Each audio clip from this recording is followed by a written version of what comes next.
Hi Vasu, I am Padmavati, your lawyer. Hi, what's happening? मुझे arrest क्यों किया गया है? इंडिया के लार्जेस्ट पब्लिकेशन हाउस कंपनी में से एक एसआर पब्लिशर्स ने तुम्हारे खिलाफ कॉपीराइट इंफ्रिंजमेंट का केस किया है। मेरे खिलाफ? उन्होंने आरोप लगाया है कि तुम्हारी स्क्रिप्ट और तुम्हारी फिल्म उनकी तेलुगु और बंगाली बुक से कॉपी की गई है। व्हाट? नॉनसेंस। मैंने तुम्हारा केस स्टडी किया है। I will come to the point. अगर तुम कोर्ट का समय बचाते हुए अपना गुनाह कबूल कर लोगे तो तुम्हारी सजा थोड़ी सी कम हो सकती है। ये कोई मर्डर या रेप केस का गुनाह तो है नहीं, तो तुम्हें 6 महीने की जेल होगी, तुम्हें कोई फाइन भरना पड़ेगा और फिर तुम्हें छोड़ दिया जाएगा। तो मैं आरोप मान लूं? आपसे किसने कहा कि मैं आरोपी हूं? मैं किसी से माफी नहीं मांगूंगा। बस मैं किसी बुक से कॉपी नहीं करता हूं। वो कहानी मैंने खुद लिखी है।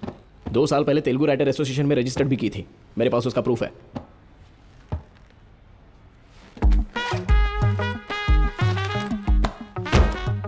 ये बुक्स 50 साल पहले पब्लिश हो चुकी हैं। एग्जैक्टली सेम टू सेम कहानी है। अरे, कहानी कॉपी करने से पहले उसके कैरेक्टर्स का नाम तो बदल देते, इतना तो सेंस होना चाहिए था। नाम तक सेम रखा है। 5th क्लास का बच्चा भी बता सकता है कि तुमने कॉपी की है। देखिए, ये बार बार कॉपी की है ऐसा मत कहना। मैंने ये किताबें कभी पढ़ी नहीं है, जबकि मैं किसी बंगाली को जानता तक नहीं। डॉक्टर्स या लॉयर से कभी झूठ नहीं बोलना चाहिए। मैं यहाँ तुम्हारी मदद करने के लिए आई हूँ।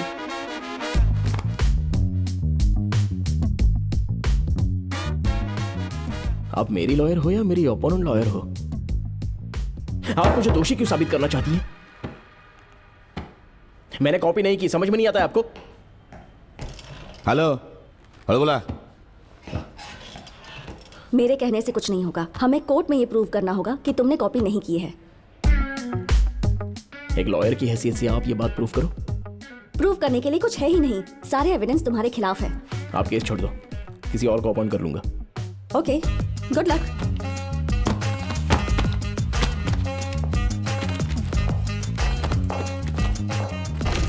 ओके, बाहर में जाओ। अरे यार, पता नहीं कहां से आ जाते हैं। मैं उसे नहीं झेल सकती। कोई और लॉयर ढूंढ लो। एक नंबर का जिद्दी इंसान है वो। लेकिन हुआ क्या? It's a simple open and shut case. अगर वो कोऑपरेट नहीं करेगा तो मैं इसमें कुछ नहीं कर सकती। प्लीज दीदी, he is really important to me. मान जाइए ना।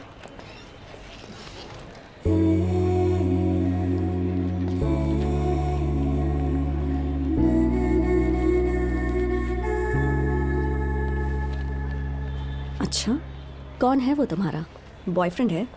It's a long story. Anyway, not important. देखो, मैं उसे मैक्सिमम बेल तो दिलवा सकती हूँ, लेकिन ये केस मैं नहीं ले सकती। उसके ऑपोजिट जो लॉयर लड़ रहा है वो है कृष्णमूर्ति। वो कोर्ट को टेनिस कोर्ट समझता है। उससे केस जीतना लगभग इम्पॉसिबल है।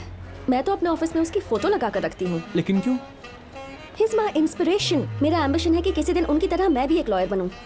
मैम, अगर आप उनके जैसा बनना चाहती हैं तो पहले एक लॉयर बन के उन्हें हराना होगा, और ये केस आपके लिए वही मौका है। प्लीज एक बार इस बारे में सोचिए।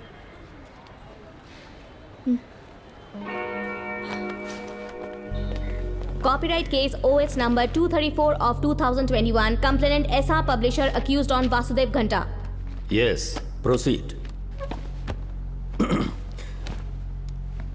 Your honour, my client SR publishers इस देश के जाने माने पब्लिशिंग हाउस के मालिक हैं। इन्होंने देश साहित्य को बढ़ावा देने के लिए बहुत बड़ा योगदान दिया है your honour. Now coming to the point, the issue here is Vasudev नाम के इस शख्स ने मेरे क्लाइंट की इंटेलेक्चुअल प्रॉपर्टी जिसका नाम अस्तित्व है, which is a best sold novel, आरोपी ने कहानी को पहले स्क्रिप्ट में बदला और फिर उस पर फिल्म भी बना डाली। That is not all your honour. इन्होंने 2 और किताबों को मिलाकर एक नई स्क्रिप्ट कॉपी की और बॉलीवुड के एक प्रोडक्शन हाउस को बेच दी।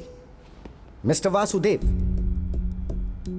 1970 के दशक में अपने खास लेखन के जरिए देश का सम्मान बढ़ाने वाले और इन कहानियों के एक लेखक थे, एक महान बंगाली तेलुगु राइटर श्याम सिंघा रॉय। कहानी की ओरिजिनल कॉपीज और वासु की कॉपीराइट स्क्रिप्ट को मैं कोर्ट में सबमिट करना चाहूंगा। प्लीज।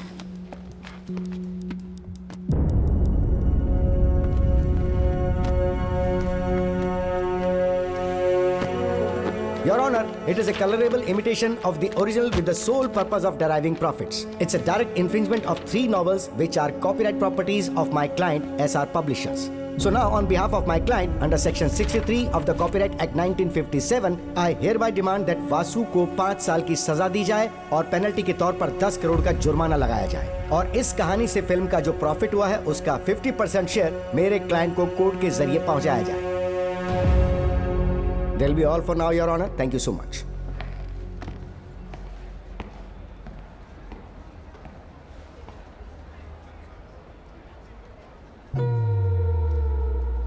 डिफेंस, आप अपना पक्ष रखिए. अपना आरोप मान लेना, ठीक है? इम्पॉसिबल. योर ऑनर, ये एक फॉल्स एक्यूजेशन है. मेरा क्लाइंट इस एक्यूजेशन को नहीं मानता. We plead not guilty. My client is innocent until proven guilty. Court ने दोनों की स्क्रिप्ट को वेरीफाई किया है. 98% सेम कंटेंट. बिना कॉपी किए सेम कहानी कैसे लिख सकते हैं? I don't believe it's a coincidence. इसे आरोपी साबित करने के लिए प्राइमरी एविडेंस ही कोर्ट के लिए काफी है. Then how do you defend and prove your innocence? Sir, मुझे नहीं पता कि ये कैसे मुमकिन हुआ, पर मैं इतना कहना चाहता हूँ कि मैंने किसी किताब से ये स्क्रिप्ट कॉपी नहीं की. मेरी कहानी मेरी कल्पना है. अगर आप चाहते हैं तो मेरा लाई डिटेक्शन टेस्ट करवा लीजिए. What? No no no no no, ये कोई मूवी थोड़ी ना है. इस तरह लाई डिटेक्शन टेस्ट अप्रूव नहीं फिर होता. क्या करूं? What are you saying? Your honour, यहीं करवा लेते हैं. सभी का टाइम बच जाएगा. Let's go ahead with the lie detection test. Defence. That is the request from the defence, sir. Okay. Section 45 selection of evidence के मुताबिक कोर्ट फॉरेंसिक डिपार्टमेंट को आदेश देती है कि मिस्टर वासु की लाई डिटेक्शन की जाए.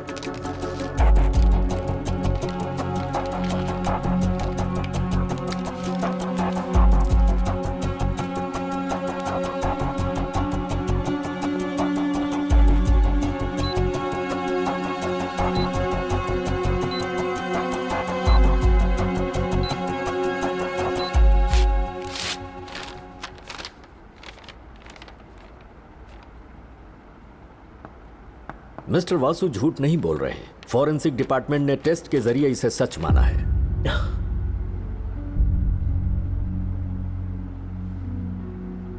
Your honour, lie detection test को सिर्फ कोलैबोरेटिव एविडेंस माना जाता है, कंप्लीट एविडेंस बिल्कुल नहीं.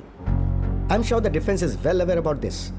लाई डिटेक्शन टेस्ट को चीट करना नामुमकिन नहीं है योर ऑनर, पर आरोपी अभी भी इस केस से अपने आप को बेगुनाह साबित नहीं कर पाया है और तब तक मिस्टर वासुदेव के खिलाफ चार्जेस बिल्कुल जायज हैं. That's all your honour. Your honour, मुझे अपने क्लाइंट को बेगुनाह साबित करने के लिए थोड़ा वक्त चाहिए to look deep into the issue and gather more evidence. I also request for an unconditional bail for my client. Your honour, I object to the unconditional bail. Over ruled.